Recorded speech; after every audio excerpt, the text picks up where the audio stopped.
Hi everyone, my name is Kristen and I'm a cooking instructor and a family health coach, and I'm here today to help you learn how to make homemade pasta. It is one of my very favorite things to make for my own family, and I love teaching people how to make it too.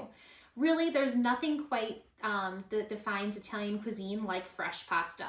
Fresh pasta is a delicate, silky texture, and it makes a really good partner to smooth, velvety, cream-based and butter sauces, or a slow simmered bolognese meat ragu. So it's a really, really delicate pasta that goes well with delicate sauces as well. Now, real quick, let's talk about the difference between dry pasta and fresh pasta. Dry pasta is made with a durum wheat flour and water. Fresh pasta is made with an all-purpose flour and eggs. Durum flour has a very high protein content, and it makes it really hard for the home cook to work with. We can leave that to the factories. On the other hand, all-purpose flour has a lower protein content, only 9 to 12%, and it's a good choice for making fresh pasta at home because it makes a dough that is pliable, workable, and it cooks up to a really nice structure and a good bite for pasta, for homemade pasta. Now, fresh pasta is surprisingly easy to make at home. It only takes 2 ingredients, flour and eggs. You also will need a hand crank pasta machine or a KitchenAid attachment. But like I said, the ingredient list is very simple, and I'm sure you already have those things at home. The results of homemade fresh pasta are better than anything you can buy in the store. So I definitely recommend trying it at least once at home with just a couple simple ingredients. Today we're going to be making 1 pound of fresh egg pasta. We're going to be cutting it into fettuccine ribbons, and then we're going to be sauteing it into a cacio e pepe, which just means cheese and pepper sauce. We're going to be using butter and Parmesan cheese and some pepper and a little bit of cooking liquid from our pasta sauce in order to make this awesome homemade pasta meal. Now, before we actually get started, if you are cooking along with me, definitely get a pot of boiling water going, at least 4 quarts, and generously salt it. We're not going to be salting our dough. We're actually just going to be salting the water. That's where the actual seasoning is going to take place. We also want to make sure that our pot doesn't get to a simmer or a rolling boil. We want the in between. We want a nice low boil. If it's boiling too hard, it's going to break up our pasta because remember, homemade pasta is very delicate. And if it's rolling too slow, a simmer, it's going to actually make our pasta mushy because it's going to take too long to make. So as we go along and actually make the dough, I'm going to be going over a couple of different mistakes that you can make while you make your pasta dough, and some corrections. I hope that none of that happens to us today, but if it does, at least I have a way to show you guys what I would do to fix it. So we're going to start with 2 cups of flour and 3 large eggs. I'm going to be using a food processor for this. You can do it by hand. I actually prefer to do it by hand, but for the intent of this video, I thought it'd be much quicker and much more relatable for me to throw it together in a food processor to make the dough. So I'm going to be doing it in a food processor, which is actually just my really awesome blender because I don't have a food processor and I use this guy as a food processor. Or you can do it by hand, and the by hand is actually putting dough on the work surface and cracking your eggs inside of it and slowly working your eggs into your dough. I like doing it that way. It's fun. It's full of love. But again, this is just a very quick and easy way to get started on making homemade pasta. So what we're going to do is I'm actually going to add my eggs first to my blender. With the manual food processor, it doesn't matter as much because it's a wider base. But a blender, I like to add my liquid ingredients first. So we're going to do 3 large eggs. Now keep in mind, even though they're labeled large eggs, sometimes eggs are a little bit larger or a little bit smaller than large. So that's why sometimes you need to play with your dough as we finish kneading it, and we might need to add a little more flour or water depending on our egg size. So again, this is 1 pound of fresh pasta. All right, so 3 eggs. I thought I saw an eggshell go in there, that's why I peeked in real quick. And then 2 cups of flour. Now this isn't baking, this is cooking, so we don't have to be super precise, and again, we might need to play with it again anyway later. So just a nice scoop, generous scoop of 1 cup of flour each. Again, this is a blender, so it's going to go a little bit different than a food processor. I do have a tamper just in case I need it, and I'm actually just going to do like a custom blend here and let it come together. So let's see what happens.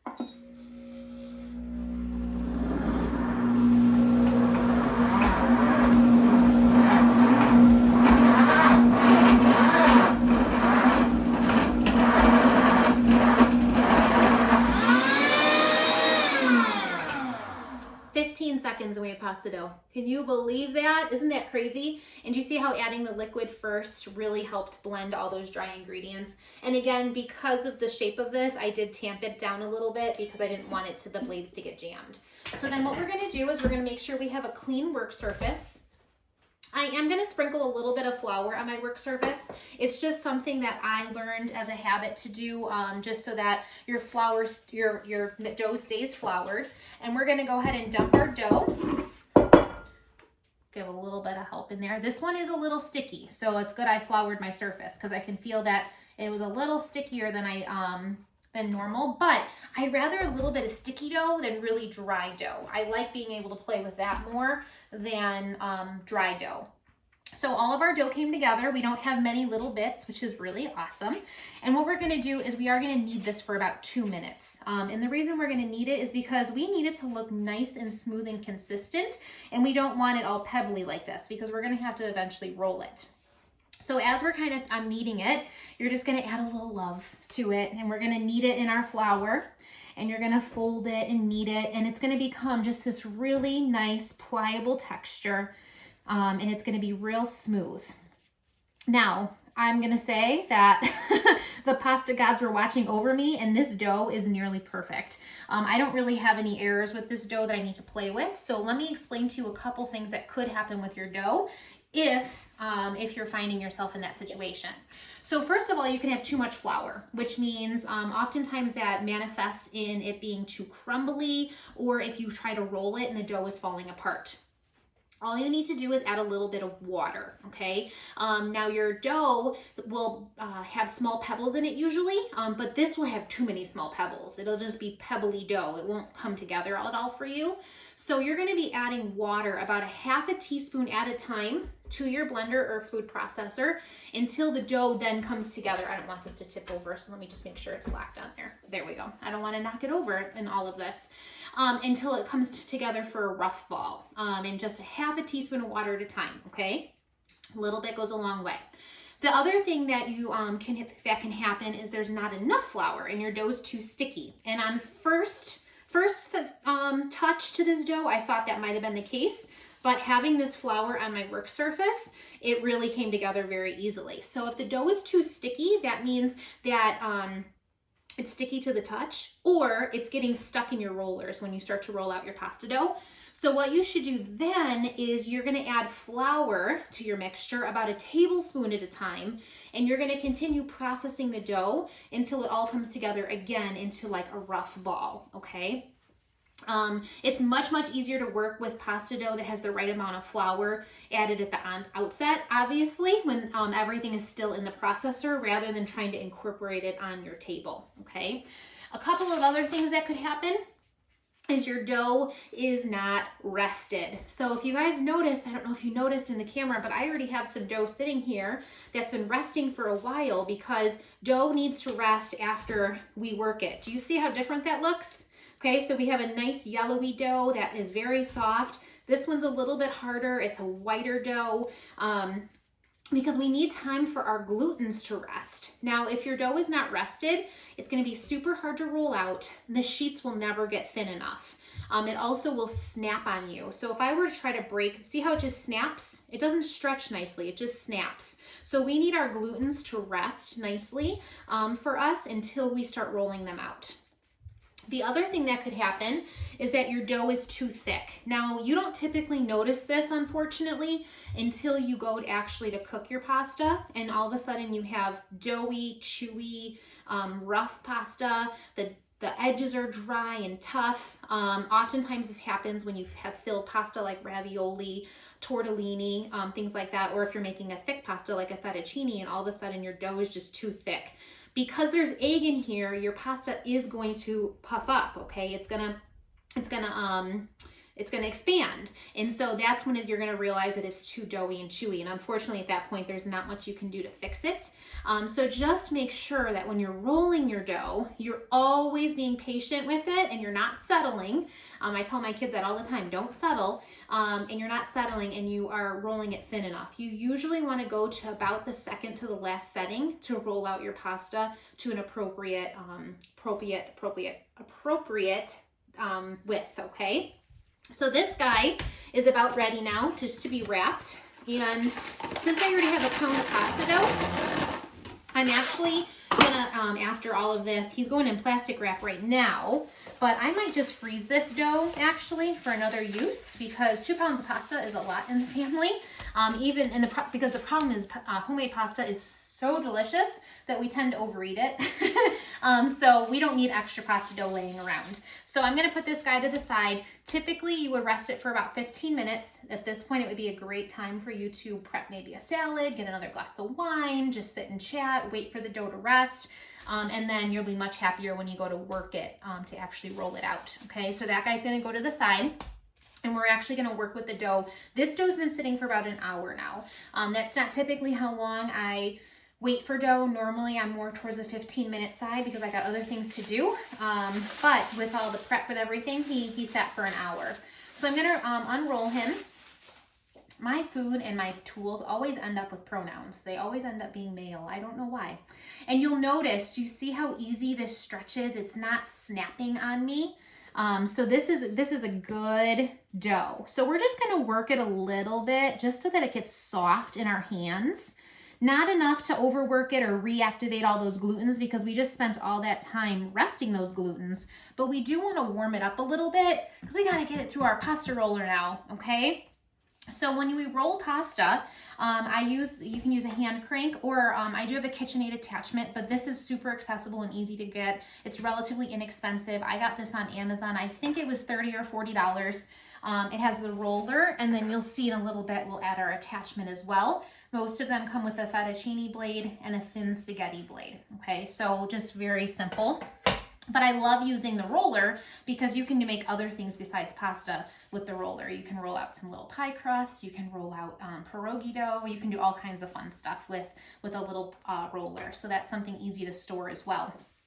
The one thing I want you to notice is there is a knob here, and it goes normally from 1 to 7. And we're gonna start on 7. This one actually, the widest setting for our dough is this number 7. Now my KitchenAid, the widest setting is a number 1. So you do need to just make sure that when you play with it, you kind of just see which way the rollers move. And I can see that the widest setting is number 7. We're gonna start on the widest setting. I'm actually going to cut my dough into 4 pieces. I typically work in 4s with this. You can make them smaller if you want to. When I have my kids helping me with this, sometimes we make it into 6 or 8 pieces. And you see that nice layering in there? Look at that. It kind of looks like Play-Doh in there. That's what you want to see. A nice yellow. It's all that egg coming through. This is where you get that rich egg texture. So I'm just gonna flatten it out with my hands and my palms a little bit and flip it in some of the flour, okay? You can also take some flour and actually sprinkle it into your machine as well. But you want it thin enough that it's gonna be able to fit through the first set of rollers. We're gonna go down to a level 2 on our rollers, and then we are going to lay it to the side and we'll cut it secondly. So I like to roll out all my pasta dough first, and then I cut it all, okay? So kind of just working in batches. All right, so this is about the size that you want your dough before you start rolling it. Relatively thin and enough for the blades to get through the rollers and for it to catch as well, okay? So we're gonna put it in the top here, and I mean, honestly, this is pretty self-explanatory. You turn the crank. This is attached to my counter, and you see that it's a nice, smooth texture. Now, if you notice that it's ripping or there's holes in it, your dough is too dry and you need to add a little bit of liquid to it to make sure that you get it not ripping. You want a nice, smooth texture when you roll out your dough. This is just my own little trick. I like to keep it on the same setting 2 times before I move it to the next setting, just so that I know that it actually rolled out completely consistent as I did it the first time. Okay, so there we go with number 7. Much, much, much too thick for anything, really, even like a lasagna noodle. So we're gonna keep going with this guy all the way to a number 2. Now, this is the tedious part of making pasta. Actually, I love this part. It's very satisfying for me, seeing that we just took flour and egg and we're making this beautiful dough and this beautiful creation. So I actually love doing this. It's also really great for kids to help you with this because it's very simple.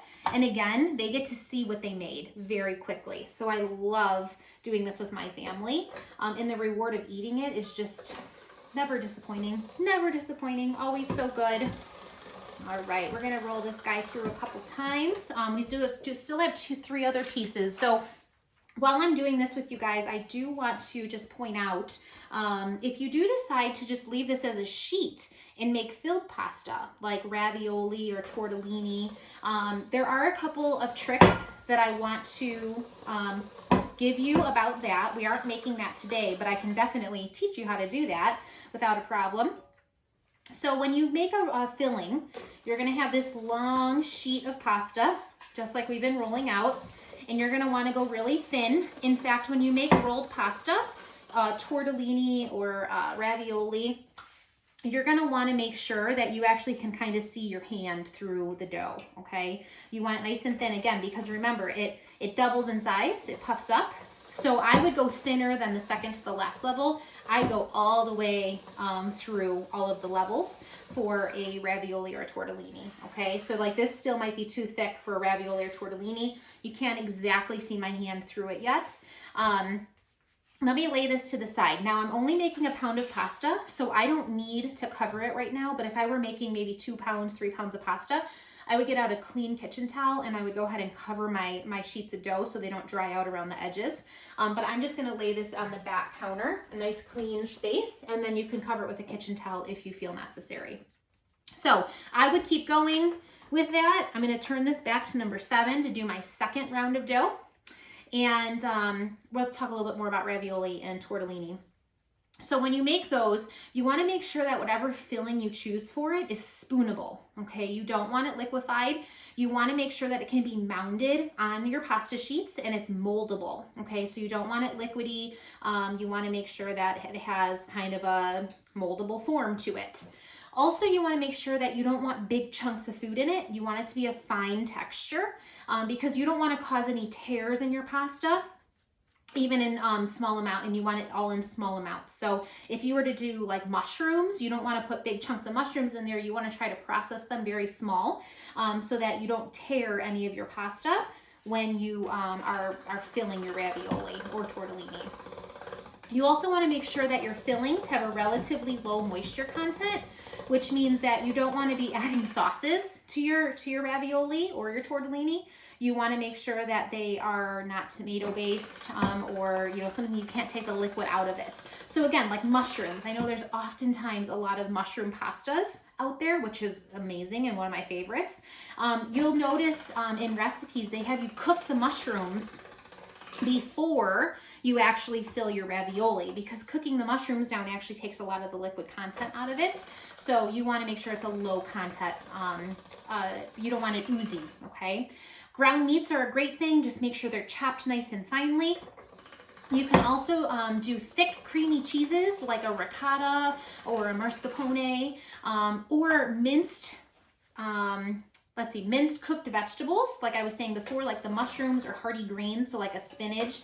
You can do like a frozen spinach and squeeze all that water out of there and chop it really fine. That would taste amazing as well, and it's a great pairing with some of those creamy, thick cheeses. And then my last one, which I don't actually ever make myself. I like to go eat them at restaurants, but you can do a thick puree of vegetables like a winter squash or a sweet potato and then get it in like a butter sage sauce. Oh, so delicious, okay? Now, filled pasta is even more delicate than fresh pasta like we're making right now, because not only is it filled, okay, so it's got to hold up, but remember, it's even rolled thinner than a traditional fresh pasta, ribbon pasta. So this little tail one doesn't want to get in there. There we go.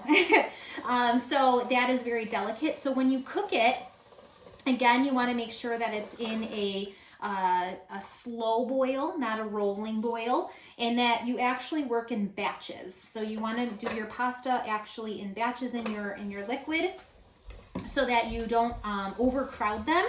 And so, oh, mine's getting crooked. Ooh, it's getting crooked. All right, I think I saved it. That was a close one. There we go. One more time. And also you don't want to overcrowd them because you don't want them to stick together, especially if you get involved in like making potato gnocchi or like a potato dumpling. Those can overcrowd and stick together very easily, okay? And then rather than straining them in a colander, you're gonna want to make sure that they are scooped out with a slotted spoon or like a pasta fork, something like that, so that they actually don't break apart when you go to transfer them, okay? And put them in a warm bowl or in some warm sauce, and you can serve them up right away out of there. You also don't need a lot of special tools for ravioli or tortellini. You really just need your fingers, okay? A pizza cutter maybe for the ravioli to get those strands cut. Otherwise, it's just all in your, I didn't get this small enough for you guys. Hang on a second. All in your finger motion. And actually, I will take a scrap and show you one of my other favorite really cool shapes that my kids love to do. My daughter actually asked to make it, and I told her she could. It's actually farfalle pasta, which is the bow tie pasta. Oh, I didn't get this guy. There we go. I didn't turn him to number 7. That was, see, you can't forget that part either. All right, let's get him in here, nice and thin. So farfalle pasta, which is bow tie pasta, again, can be very, very simple. All right, let's see if I can get this guy rolled out. And then we'll do some cutting, just because you guys have seen me roll several sheets of pasta now, and I think we can get on to the cutting part of it. This guy was a little thick. I wouldn't recommend that. See how he kind of bowed out on me, which is not good because you can easily tear it then. But it seems like I have pretty good pasta that held up, so that's a good sign. So just be careful. You do want to flatten it. You don't want to try to rush it. I obviously was trying to rush a little bit because I didn't want you guys to have to watch me roll out 4 sheets of pasta. I'll leave that last one for later. All right, so you can kind of see the thickest one and then the thinnest ones. So what we're gonna do now is we're gonna actually cut our pasta into the fettuccine pieces. And usually this one just has a quick little like train track that I glide on to here, just like this. And then my handle comes out and I can put it either in the thin spaghetti or I can put it in the fettuccine. And I'm just able to turn it just like that. It's super, super easy cutting it. And this part is the most satisfying. So my dough pieces are quite long here. So what I'm gonna do is I'm gonna cut them just in half, just so that we don't have such long pasta that, you know, we're trying to roll it around our spoons and forks. You can also cut off the rounded end if you want to. That doesn't really bother me to have different size pasta pieces, so I leave that part on. But I do like to start with the flat edge. So I do put the flat edge into that part first so that I get a good bulk of the pasta in my hand before some of these smaller cutouts end up coming out of the pasta maker as well. So at this point, I'm just gonna feed it into the fettuccine blade, let it kind of drape, and then I'm gonna grab it with my other hand. Oops, I'm like all crooked. Hang on one second, guys. Sorry about that. All right, there we go. And we have our beautiful pasta, our fettuccine. Doesn't that look so pretty? And then what I do with it is I actually just kind of curl it like on my workspace and let it wait for its turn in the salted water. Super, super easy and pretty. And I'm telling you, this pasta is hard to stop. It sits in your belly so differently than a dry pasta. And if your pasta is sticking together as you put it through, that means it's too wet, okay? You want to add some more flour to it so that it all stays separated when you cut it. I mean, how pretty of a picture is this? Can you believe that this is what your kitchen could look like with all these little beautiful pieces of dried? This one's even really long. I could even cut this one into thirds almost. But all your pasta just laying around your kitchen, beautifully dried, waiting for you to add it to your water. This is just so fun. And like I said, so rewarding to see that just 2 simple ingredients, a little bit of muscle with love when you're kneading, and you have this beautiful pasta that you're gonna end up with. Oh, I just love it. Not to mention Italy's like one of my favorite places ever. All right, so there we go with our beautiful pasta. And this is only half a pound because I still have 2 more pieces of dough. But again, I didn't necessarily need to show you all the whole pound now that you kind of have the idea down. At this point, I'm just gonna crank up my water a little bit more because it did come to more of a simmer while we were talking. I did already salt it, and so we're just gonna wait for it to come back up to a little bit of a boil. It is too much of a simmer right now. We want just kind of a slow boil like I was saying before. And the really easy part is I come over here, I'm just gonna take my pasta, I'm just gonna very gently drop it into my water. And pasta, fresh pasta only takes about 2 minutes to cook. It's a very, very quick process. We're just gonna drop it in there and it all stays separated. If you feel like you need to, you can give it a little zhuzh with a pasta fork or some tongs. And we're gonna let that cook for about 2 minutes. Now, before we drain it, I do have a special colander in here because I do still like to be gentle with it. So I will lift this straight up out of the water and transfer it to a pan, but I will reserve a little bit of cooking liquid. And I know that sounds a little fancy, but there is a real legit reason to why you wanna do it. And the biggest reason is because when we go to saute our pasta with butter and cheese and pepper, you need to reincorporate it all together because it's gonna dry out real quick. The cooking liquid allows it to add water, but also the starches to bring all those sauces together. So after this is done cooking, I will reserve a little bit of cooking liquid. And that's a great way to incorporate those sauces. And it really, really allows the sauce to coat the pasta because it gives it those starches to suck itself back up to the pasta. So while this is boiling, I'm gonna turn on my back burner. And all I'm gonna do is melt a couple tablespoons of butter. And we're gonna make a cacio e pepe. Cacio e pepe is simply cheese and pepper sauce. We're gonna do some melted butter. We're gonna add our cooked pasta, a little bit of pasta liquid. We're gonna add some Parmesan. Typically it is fresh Parmesan, but you know, mom, wife, you know, you use what you got, grated Parmesan here. And we are gonna sprinkle in a little bit of black pepper as well. And you're gonna have those black pepper flakes in there. And it is just the perfect pasta to eat during the week. Even if you just make it with dried pasta. You don't have to always make it homemade, even though I hope your mind has changed about how to make homemade pasta. So this guy is looking good. They're really starting to float. They are a thicker noodle, so I'm just gonna give them a little bit more time while our butter is melting.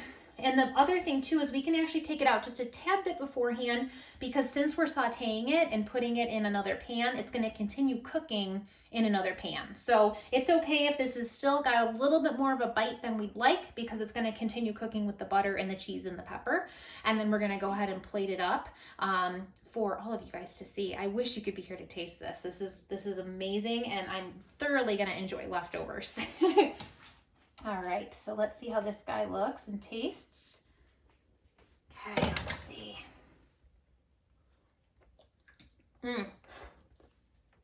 That was pretty messy. I'm sorry about that. So, it still has a little bit of a bite to it. It was a lot hotter than I anticipated. Where it still has a little bit of a bite to it, which is good. So we're actually gonna turn this off at this point.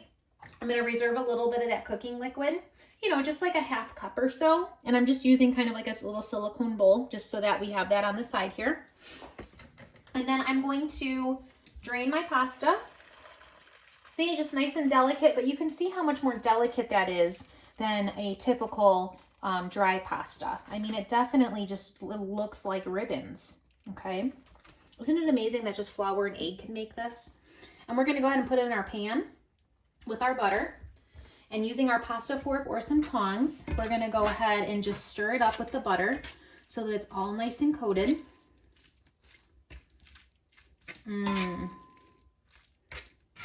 I mean, this alone, just with the buttered noodles, looks amazing. And I love it because there's no preservatives in here. You have full control over what you're using. You definitely could use like a whole wheat flour. You could use a gluten-free flour. That's definitely possible too. You just have to watch the water content, especially with gluten-free. It is a stickier dough. So you see how it's starting to get dried out a little bit? That pasta is really absorbing that butter. And it's going to start to clump together. So this is the point where we add that cooking liquid. And it's going to kind of pull it apart again. See? Now we have those loose noodles again. And it's going to make a beautiful sauce. We're going to add some Parmesan cheese. This is the cooking part. There's no science. You add as little or as much as you want to. And then we're going to sprinkle it with a little bit of black pepper. See how it's making that beautiful sauce now? It's not even a watery anymore. It's just a beautiful sauce. It's still cooking over the heat, so the pasta is still cooking. Cacio e pepe. And a little bit of black pepper. Oh my gosh, this is so pretty.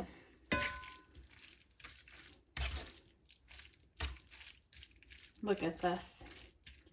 We're going to come over here and plate it because look at this sauce that came together. Just so quickly, so easily with this beautiful homemade pasta that I might have to indulge in sooner rather than later. We're going to come right over here to our plate. And look, there's nothing even left in this pan besides a little bit of the cheese. Wow. So we went from this simple piece of dough to this beautiful plate of pasta. Can you believe that? I hope you guys loved this class and you learned something amazing. And I'd love to see your own homemade plates of pasta because it's definitely worthwhile. I can't wait to roll out the rest of this, get more made so that my family actually has dinner tomorrow without even me having to worry about it. And I hope you guys join me again. I love cooking for you guys. If you didn't catch my first video, it was all about meal planning and we made a cast iron skillet mac and cheese. This time, homemade pasta. Come join me again in my kitchen. Again, my name is Kristen. I'm a family health coach and cooking instructor with Mealtime Memories, and invite me over to your kitchen anytime. Thanks for watching, guys. Bye.